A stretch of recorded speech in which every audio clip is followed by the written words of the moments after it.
All the characters in the story are over 18 years old. This year, for no reason at all, the whole family decided to celebrate Christmas at the cottage.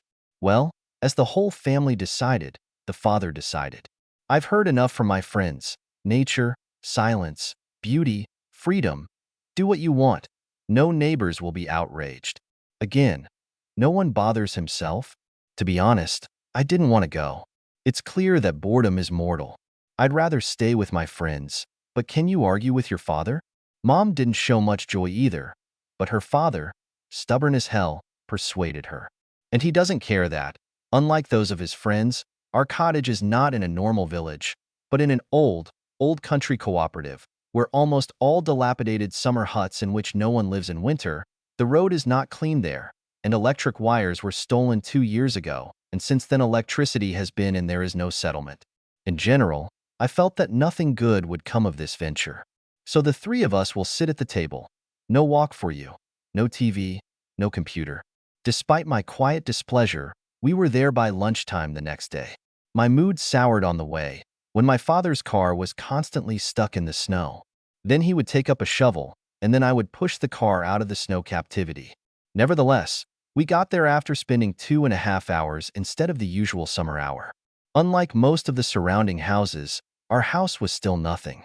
Nevertheless, the father showed himself to be a good man, warming it from the outside and sheathing it with boards. True, inside it remained a small room with an even tinier hallway, but there was a stove in it. It was small and unsightly, but we didn't need any more for such a house, so at least we weren't in danger of freezing. Moreover, after the construction work, there were a lot of scraps of boards and other pieces of wood. We were moving the food we had brought with us when my father suddenly remembered that he still had to return to the city to finish some business. And in the evening, he will come to us again. We have to do the housework for now. I'm lighting the stove. Mom is setting the table and also cleaning together. However, Mom seemed to be aware that my father would leave us for a short time, not a bit surprised by his words. Dad, what if you get stuck in the snow? Who will push? I asked, hoping that he would take me with him. What if I somehow get rid of it and stay at home during this time? No, stay here. We're not going to leave Mom alone in an open field, are we? And I'll get there somehow. I'll call you when I get there so you don't worry. I had to accept it. My father left, and I trudged off to dig frozen boards out from under the snow. By evening, everything was ready. The stove hummed merrily, so that it became hot in the house, and I stripped down to my t-shirt.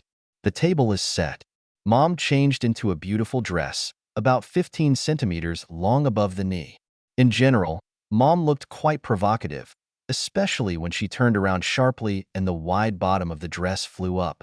However, today she is allowed. I thought, no one will see her anyway except her own. And her father had seen her in a different way. I'm a son. I'm allowed a little more than outsiders too. Just because I live with her and also saw her in a swimsuit and underwear, though only briefly. Of course, she did not know about this last case. Nevertheless, every time she turned around, waving her skirt, my heart sank sweetly and I could not take my eyes off her, hoping that now I would see something like this. But all my hopes were in vain. They were only waiting for their father. He called, as promised, said that he had reached the city, everything was fine and he would be back soon. And now it's 9 o'clock, and he's still gone. We were already starting to worry. Mom reached for the phone to dial it, but the phone itself started playing in her hand. Yes? Where are you? We've been waiting for you for a long time. I could only hear my mother's lines. Where is where? What? Why? Mom's face suddenly became serious. What should I do? Will it be for a long time? What about us? Tomorrow? And the holiday? Okay. Don't apologize. I understand that. Okay, make sure you call, otherwise we're worried about you. Well, what is it? Is he coming soon? I asked my mother, who put down the phone with a confused look, although I already guessed that something had happened. Nothing good. Just now, when my father was driving to us, he stalled again in the snow, ran into some kind of snag under the snow, and something broke off in the car from below. It's good that it's not far from the highway. In general, he has now called someone from the city. They will take him to the service, repair him, but he will arrive only tomorrow. Tomorrow? And Christmas? We'll have to meet him together. Mom smiled sadly. Sit down at the table. What to expect now? It's been dark outside for a long time. The lack of electricity in the house was compensated by candles. There were about 5 of them, all different, all half-burned. We placed them on the table, providing decent lighting only for the table itself. The rest of the room was in semi-darkness, allowing, however, more or less to see where it was. Open it. Mom pointed to a bottle of wine for me. The wine looked real by all the signs I know, including the cork plug tightly jammed into the neck. Mom, I turned it over in my hands. We need a corkscrew. Do we have any? I was somewhere. She wrinkled her forehead. I'll take a look now. Without getting up from her chair, she leaned to the side, reaching for the bag on the floor. I froze. My heart thumped loudly, but then my mother sat down normally again. Here, open it. She held out the corkscrew. I was allowed only half a glass of wine, since I was still young, according to my mother's expression. And, as she said, if my father had been with us, I wouldn't have gotten that either. She didn't limit herself. However, the wine is not vodka. There was only a slight noise in my head, and a pleasant warmth spread through my body. I looked at my mother, but for some reason my thoughts were not the same at all. My mother herself, intoxicated, fell into memories. Oh, it's a pity that my father is not with us. I remember we were sitting by candlelight the same way when I decided to marry him. It was at my house, on Old Christmas. My parents went to visit, and our lights were turned off in the whole area. It's the same way, winter, quiet, candles, and it's just the 2 of us. Mom, tell me how he persuaded you to get married. Huh? It's interesting. Yeah? Well, okay. She took a sip from her glass and poured the rest of the bottle into it. I took a sip from mine and got ready to listen. Well, at first, we talked just like that, and then they somehow moved on to my clothes, my appearance, and he showered me with compliments. I understand now that not everything can be believed. And then it was so nice. And then? Then I needed to take napkins from the shelf. I forgot to put them on the table right away. He says I'll serve it. Mom, closing her eyes, with a dreamy expression on her face, touched her neck somewhere from the side behind. I couldn't see where because of her loose hair. Where is where? I went up to her. I don't see. The hair is in the way. Mom pushed them away and pointed to the point above the collarbone again. Right here. I, bending down to get a better look at where she was pointing in the dim light, in the shadow of her head, suddenly touched this place even for myself and immediately recoiled. Yes, here. She confirmed. Mom's voice sounded like she was still there, in the memories of that day. She shuddered slightly, gasping for breath. That's enough. No need.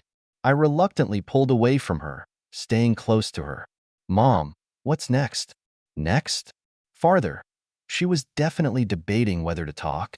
Oh, don't, she demanded weakly.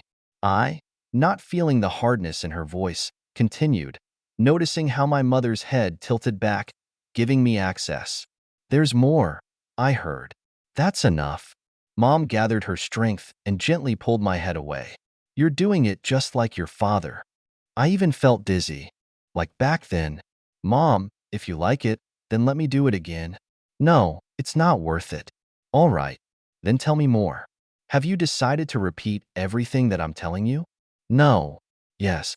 Mom, what's the big deal? All right, I'll do that. Can I? So it is possible. She gave up. Just, Mom. Let's go to the couch. It's uncomfortable. We moved to the creaky, sagging sofa, and Mom lifted her head. It lasted a long time. I was enjoying it, and it didn't seem enough to me. Besides, there was no certainty that such a thing could happen again. That's it. Mom finally pushed me away, breathing heavily, leaning back on the creaking sofa with disheveled hair. Mom, what are you doing? I caught a note of displeasure in her voice. Didn't you like it? No. It seemed to me. Mom, why are you lying? I saw it. I felt it. Mom sighed. Listen to me. This is wrong. I'm not going to lie. I liked what we were doing, but I don't like that I did it with you. Well, Mom, what's the big deal? I wasn't going to give up so easily. It was worth the fight. Don't you understand? We're mother and son. No, Mom. Lovers are. That's not why they're called that. They are doing something completely different to be called that. Wow. Do you still know how my heart is beating? But it was nice. Mom, wasn't it nice for you?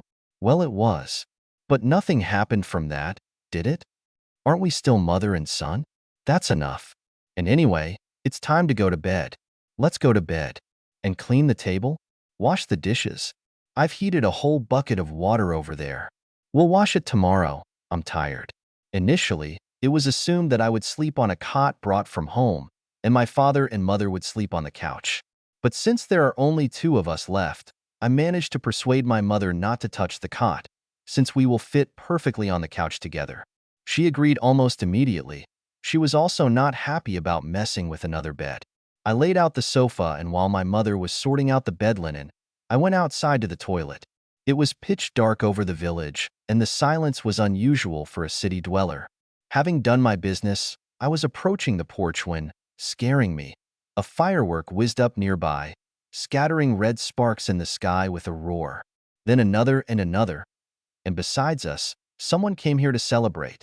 I thought, brushing the snow off my shoes. We need to ask Mom who lives there. Mom had already made everything up and changed into a nightgown, long, knee-length, but with thin straps at the top. I turned around next to her. The bedclothes hadn't had time to heat up yet. What was that popping there? Has anyone else come to this wilderness besides us? She asked. Yeah, I confirmed. Fireworks are going off. There are 3 houses down the street. Do you know who lives there? No, I rarely come here. My father probably knows. Okay, go to sleep. She turned her back on me. Son, what are you doing? Just don't touch it, she warned. After that, we made love. Do you understand what we have just done? Yes. I whispered the same thing. I'm sorry, Mom. She swallowed again. Don't ever do that again. And at all. Mom, I'm sorry. I felt completely guilty.